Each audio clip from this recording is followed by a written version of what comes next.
I'm David Lombardino, Editor-in-Chief of DLA Editors and Proofers, here to give you a few tips on how to write an outstanding personal statement. In this video, I'd like to cover specifically what not to include in your personal statement. And so to start off with, I want to jump right in and say, do not write anything that's cliche.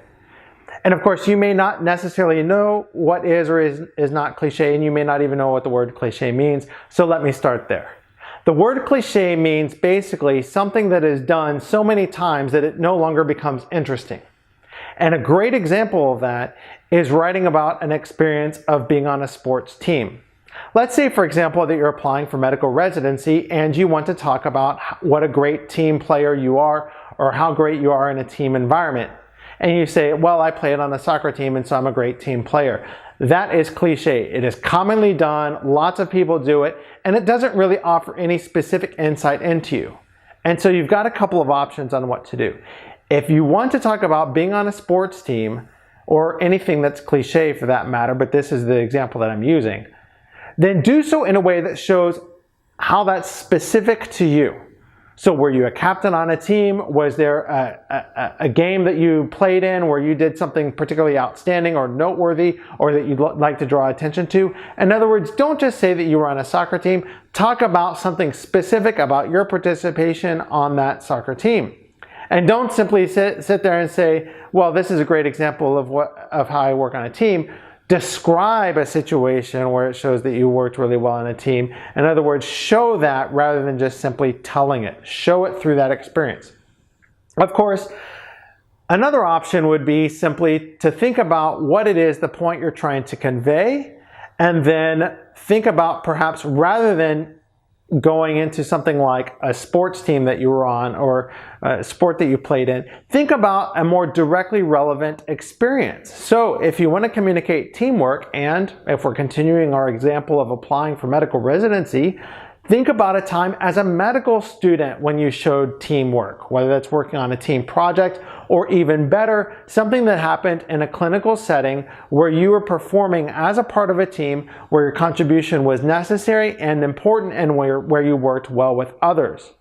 And in fact, if you had to think about two options about whether to talk about vaguely your participation on a soccer team or specifically your performance on a team in a clinical setting, go for the more specific, more directly relevant experience. Go for the clinical setting. Okay, so that's one item of what not to do in a personal statement and a solution for you if you find yourself wanting to do that. Second item, do not open your personal statement with a story that you narrate in the present tense unless it's something that's actually happening in the present tense, which of course it should not be.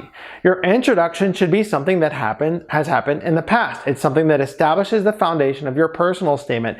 Do not jump in and use as like a fancy technique like, oh, I'm going to write this in the present tense and the program director is going to love me. Forget it. Don't do anything like that. Instead, have confidence in your story. Just simply tell your story. Do it in the past tense. Don't try to be gimmicky about it. Just simply tell your story. And if you're honest and genuine and forthright, that will hook your reader. You don't need to do anything like writing in the present tense or any other kind of gimmick to hook your reader. And of course, that is the primary concern. A lot of our clients say, well, I got to do something to hook my reader. How do I hook my reader? Just simply be yourself. Tell your story, and that is all you need to do to hook your reader.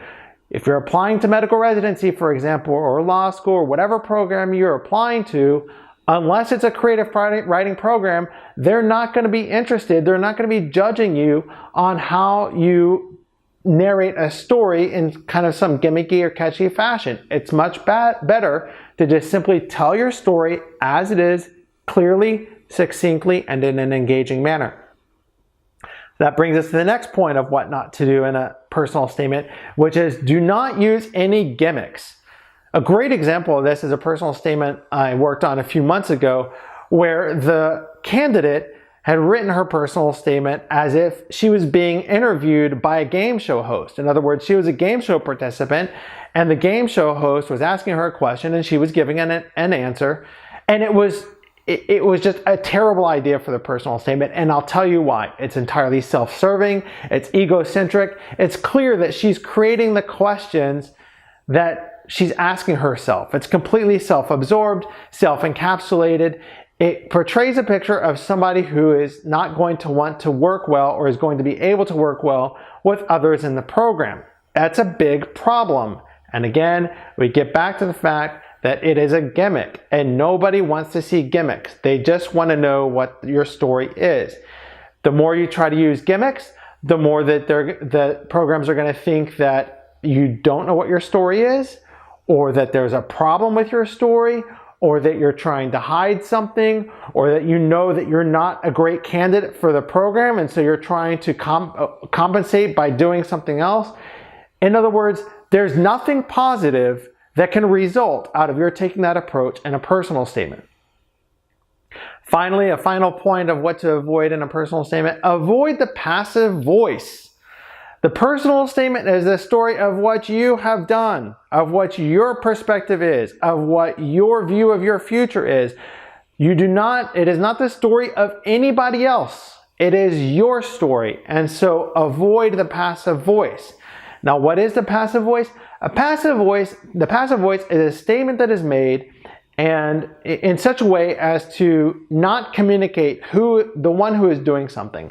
So, for example, the patient received a Band-Aid on the arm or a shot in the arm, or the patient was given a Band-Aid or a shot, right? That doesn't say who actually gave the Band-Aid or gave the shot to the patient.